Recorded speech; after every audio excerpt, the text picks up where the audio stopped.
अब आइए सीधे रुख करेंगे, पीएम मोदी छात्रों से परीक्षा को लेकर बातचीत कर रहे हैं। पहली बार एग्जाम देने जा रहे हो क्या? पहले कभी एग्जाम दी नहीं? क्या आपको मालूम नहीं था कि मार्च महीने अप्रैल महीने में एग्जाम आती है? सब पता है, पहले से पता है, साल भर पहले से पता है। अचानक तो नहीं आया है। और जो अचानक नहीं आया है, कोई आसमान नहीं टूट पड़ा है। इसका मतलब हुआ कि आपको डर एग्जाम का नहीं है, आपको डर किसी और का है। वो क्या है? आपके आसपास एक माहौल बना दिया गया है कि यही एग्जाम सब कुछ है, यही जिंदगी है। और इसके लिए पूरा सामाजिक वातावरण, कभी कभी स्कूल का वातावरण भी, कभी कभी माँ बाप भी, कभी अपने रिश्तेदार भी एक ऐसा माहौल बना देते हैं, ऐसी चर्चा करते हैं कि जैसे कोई बहुत बड़ी घटना से आपको गुजरना है, बहुत बड़े संकट से गुजरना है। मैं उन सब से कहना चाहूंगा, खास करके मैं पेरेंट्स से कहना चाहता हूं, आपने क्या करके रख दिया है? मैं समझता हूं कि ये सबसे बड़ी गलती है। हम आवश्यकता से अधिक ओवर कॉन्शियस हो जाते हैं, हम थोड़े ज्यादा ही सोचने लग जाते हैं। और इसलिए मैं समझता हूं कि जिंदगी में ये कोई आखिरी मुकाम नहीं है। ये जिंदगी बहुत लंबी है, बहुत पड़ाव आते हैं। एक छोटा सा पड़ाव है। हमें दबाव नहीं बनाना चाहिए। चाहे टीचर हो, स्टूडेंट हो, परिवारजन हो, यार दोस्त हो। अगर बाहर का दबाव कम हो गया, खत्म हो गया, तो एग्जाम का दबाव कभी महसूस नहीं होगा। कॉन्फिडेंस फलेगा, फूलेगा, प्रेशर रिलीज हो जाएगा, डिक्रीज हो जाएगा। और बच्चों को घर में सहज, तनाव मुक्त जीना चाहिए। छोटी मोटी हल्की फुल्की बातें जो रोज करते थे वैसी करनी चाहिए। देखिए दोस्तों, पहले क्या होता था, प्रेशर रिलीज हो जाएगा, डिक्रीज हो जाएगा। और बच्चों को घर में सहज, तनाव मुक्त जीना चाहिए। छोटी मोटी हल्की फुल्की बातें जो रोज करते थे वैसी करनी चाहिए। देखिए दोस्तों, पहले क्या होता था, पहले माँ बाप बच्चों के साथ ज्यादा इन्वॉल्व रहते थे और सहज भी रहते थे और कई विषयों पर इन्वॉल्व रहते थे। आज जो भी इन्वॉल्व रहते हैं वो ज्यादातर कैरियर, एग्जाम, पढ़ाई, किताब, सिलेबस, मैं उसको सिर्फ इन्वॉल्वमेंट नहीं मानता हूं। और इससे इन्हें अपने बच्चों के असली सामर्थ्य का पता नहीं होता है। अगर माँ बाप ज्यादा इन्वॉल्व है तो बच्चों की रुचि, प्रकृति, प्रवृत्ति, इस सबको अच्छी तरह समझते हैं और जो कमियां हैं उन कमियों को समझ करके उसको भरने की कोशिश करते हैं। और उसके कारण बालक का कॉन्फिडेंस लेवल बढ़ता है, उसकी स्ट्रेंथ माँ बाप को पता है, उसकी वीकनेसेस माँ बाप को पता है। और उसके कारण माँ बाप समझते हैं कि ऐसे समय वीकनेसेस को बाजू में करो, स्ट्रेंथ को जितना बल दे सकते हो दो। लेकिन आज कुछ माँ बाप इतने व्यस्त हैं कि उन्हें बच्चों के साथ रियल सेंस में इन्वॉल्व होने का समय ही नहीं मिलता। इसका परिणाम क्या होता है? आज बच्चे के सामर्थ्य का पता लगाने के लिए पेरेंट्स को एग्जाम के रिजल्ट का शीट देखना पड़ता है। और इसलिए बच्चों का आकलन भी बच्चों के रिजल्ट तक ही सीमित हो गया है। मार्क्स के परे भी बच्चे में कई ऐसी चीजें होती हैं जिन्हें पेरेंट्स मार्क ही नहीं कर पाते हैं। साथियों, हमारे यहाँ एग्जाम के लिए एक शब्द है कसौटी। मतलब खुद को कसना है। ऐसा नहीं है एग्जाम आखिरी मौका है, बल्कि एग्जाम तो एक प्रकार से एक लंबी जिंदगी जीने के लिए अपने आप को कसने का उत्तम अवसर है, एक अपॉर्चुनिटी है।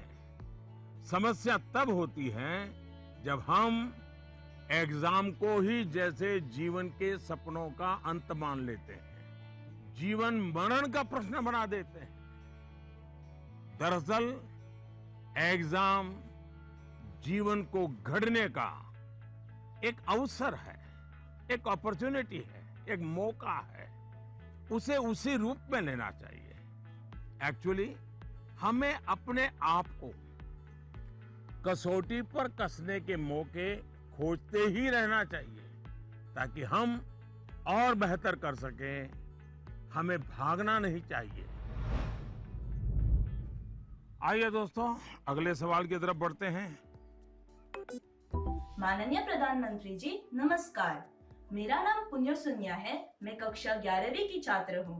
मेरे विद्यालय का नाम विवेकानंद केंद्र विद्यालय निर्जुली, डिस्ट्रिक्ट पापुमपारे, स्टेट अरुणाचल प्रदेश है। माननीय प्रधानमंत्री जी, कुछ सब्जेक्ट्स और कुछ चैप्टर्स है जिनको लेकर मैं सहज नहीं हूँ, उनसे पीछा छुड़ाने में लगी रहती हूँ। मैं चाहे कितनी भी कोशिश क्यों ना करूँ, मैं उन्हें पढ़ नहीं पाती हूँ।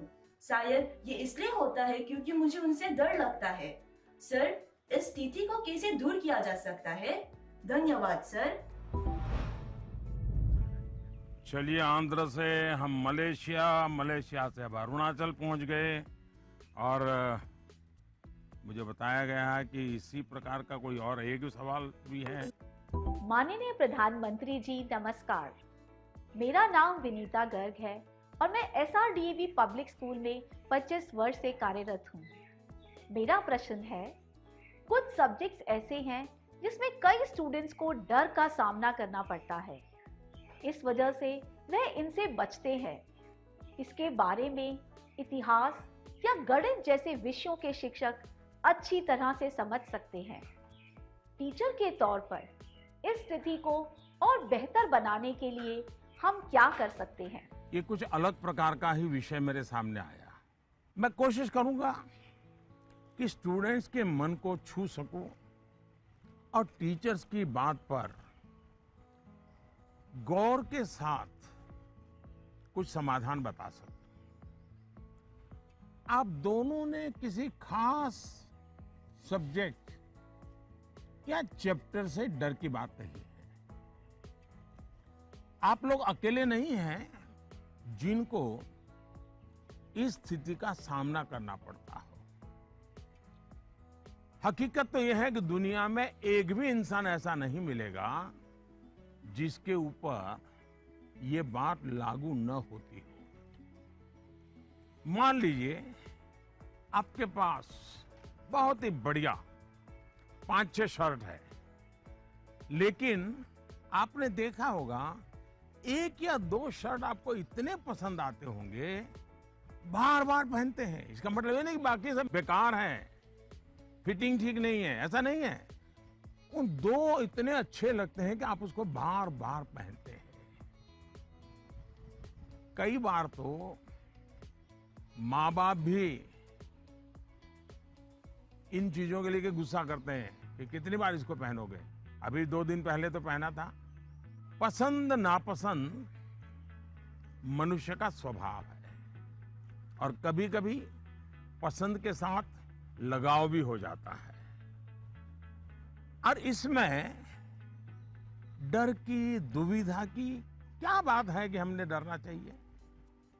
दरअसल होता क्या है, जब आपको कुछ चीजें ज्यादा अच्छी लगने लगती हैं तो उनके साथ आप बहुत कंफर्ट हो जाते हैं, बहुत कंफर्टेबल लगता है, वो सहज हो जाते हैं। लेकिन जिन चीजों के साथ आप सहज नहीं होते,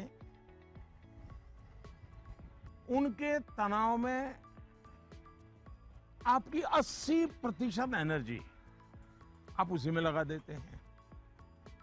और इसलिए स्टूडेंट से मैं यही कहूंगा कि आपको अपनी एनर्जी को इक्वली डिस्ट्रीब्यूट करना चाहिए। सभी विषयों में बराबर बराबर आपके पास पढ़ाई के लिए 2 घंटे हैं तो उन घंटों में हर सब्जेक्ट को समान भाव से पढ़िए। अपने समय को इक्वल डिस्ट्रीब्यूट करिए।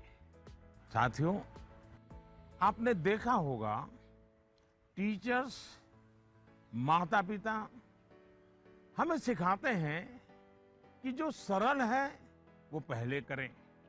ये आम तौर पर ये कहा जाता है और एग्जाम में तो खास तौर पर बार बार कहा जाता है कि जो सरल उसको पहले करो भाई, जब टाइम बचेगा तब वो कठिन है उसको हाथ लगाना। लेकिन पढ़ाई को लेकर मैं समझता हूं ये सलाह आवश्यक नहीं है और उपयोगी भी नहीं है। मैं जरा इन चीज को अलग नजरिए से देखता हूं।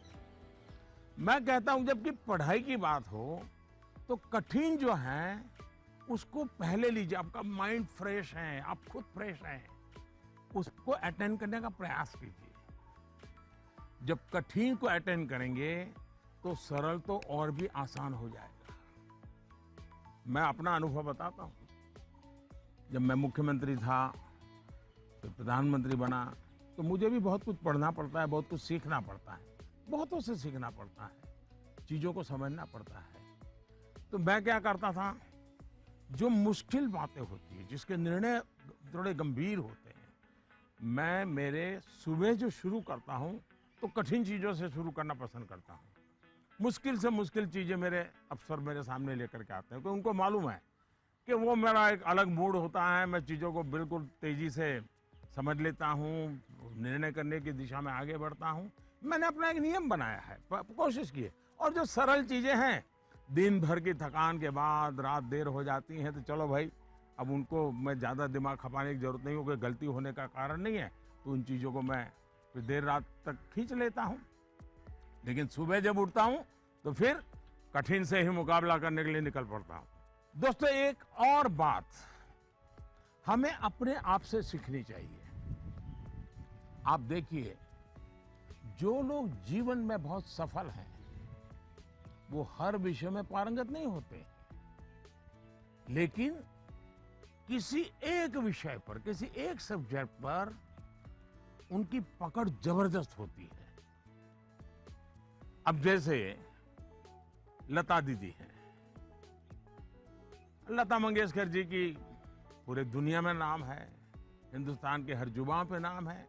लेकिन अगर कोई जाकर के उनको कहेगा आज हमारे क्लास में आइए और ज्योग्राफी पढ़ाइए, हो सकता है वो न भी पढ़ा पाए, पढ़ा भी पाए, मैं नहीं जानता हूं कि वो पढ़ा पाए न पढ़ा पाए, लेकिन लता जी की महारत ज्योग्राफी में शायद न भी हो, लेकिन संगीत की दुनिया में उन्होंने जो किया हुआ है, एक विषय पर जिस प्रकार से अपना जीवन खपा दिया है, आज वो हर एक के लिए प्रेरणा का कारण बन गई है। और इसलिए आपको भले कुछ सब्जेक्ट मुश्किल लगते हो, ये कोई आपके जीवन में कोई कमी नहीं है। आप बस ये ध्यान रखिए कि इस मुश्किल लगने वाले सब्जेक्ट की पढ़ाई से खुद को दूर मत कीजिए, उसे भागिए मत। वहीं टीचर्स के लिए मेरी सलाह ये है, वो विद्यार्थियों से उनको टाइम मैनेजमेंट के संबंध में, उसके तौर तरीके संबंध में, सिलेबस के बाहर जाकर के भी कभी उनसे बातें करें, उनसे चर्चा करें, उनको गाइड करें। विद्यार्थियों को टोकने के बजाय उन्हें गाइड करें। टोकना, रोकना, उसका प्रभाव मन पे और ज्यादा नेगेटिव फैलता है। प्रोत्साहित करने से वो कॉन्सेंट्रेटेड ताकत के रूप में कन्वर्ट हो जाता है। कुछ बातें क्लास में सार्वजनिक तौर पर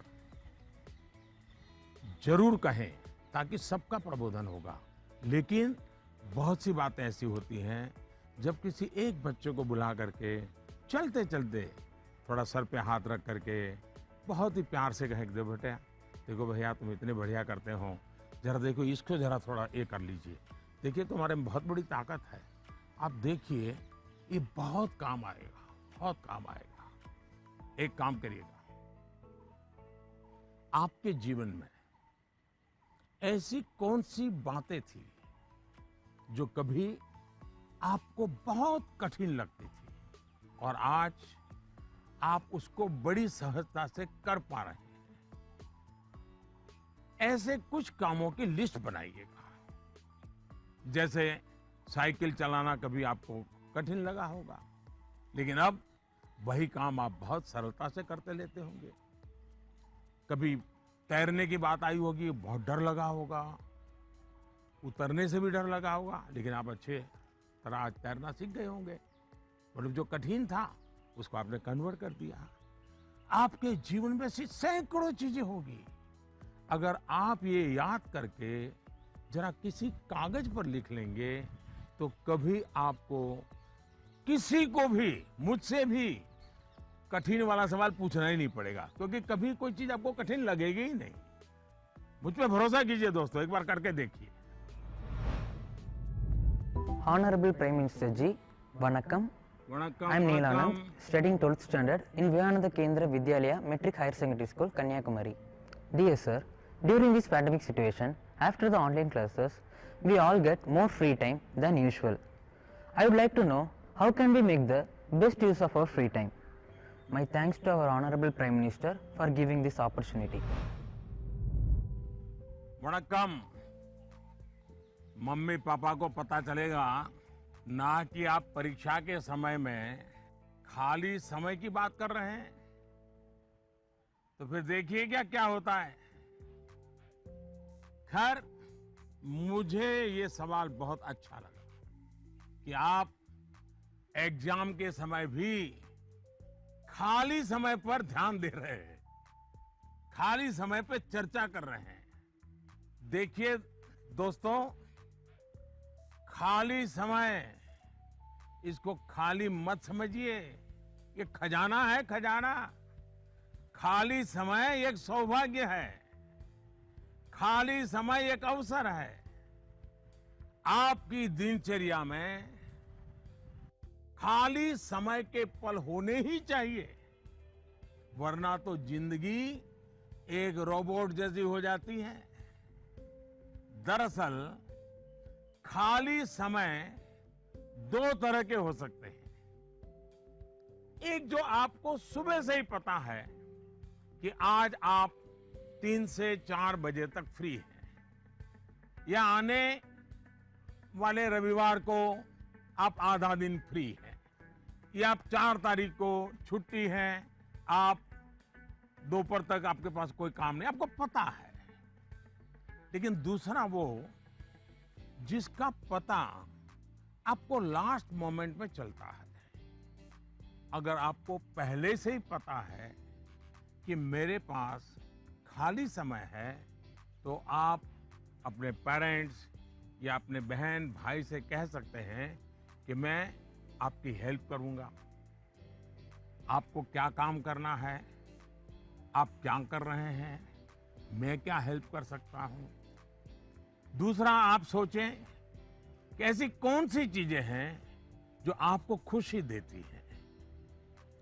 थोड़ा भारी भरकम शब्द है स्वांतः सुखाय, जिसमें से आपको सुख मिलता है, आपको आनंद मिलता है, आपके मन को बहलाती हैं। आप ऐसा भी कुछ कर सकते हैं।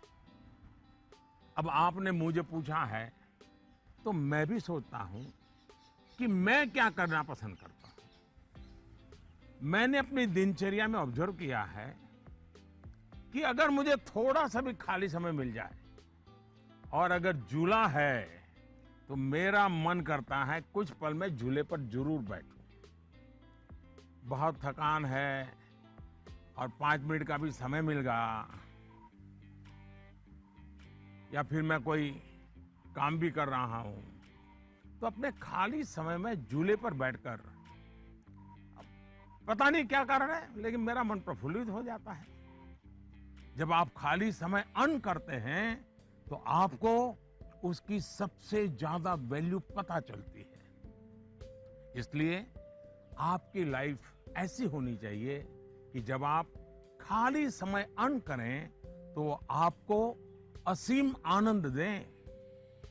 यहाँ यह भी ध्यान रखने की जरूरत है कि खाली समय में किन चीजों से बचना चाहिए, नहीं तो वही चीज सारा समय खा जाएगी, पता भी नहीं चलेगा और अंत में रिफ्रेश रिलैक्स होने के बजाय आप तंग आ जाएंगे, थकान महसूस करने लगेंगे। एक और मुझे लगता है कि खाली समय में हमें अपनी क्यूरियोसिटी, जिज्ञासा बढ़ाने की और ऐसी कौन सी चीजें हम कर सकते हैं जो शायद बहुत प्रोडक्टिव हो जाएगी। आपके माँ या पिता अगर खाना बना रहे हैं, उसे ऑब्जर्व कीजिए, नई नई चीजों में अंदर जाने का, कुछ नया जानने का। इसका इम्पैक्ट सीधा सीधा दिखाई नहीं देता है, पर जीवन में इसका बहुत बड़ा गहरा प्रभाव होता है। फ्री टाइम का एक और बेस्ट यूज हो सकता है कि आप कुछ गतिविधियों से अपने आप को जोड़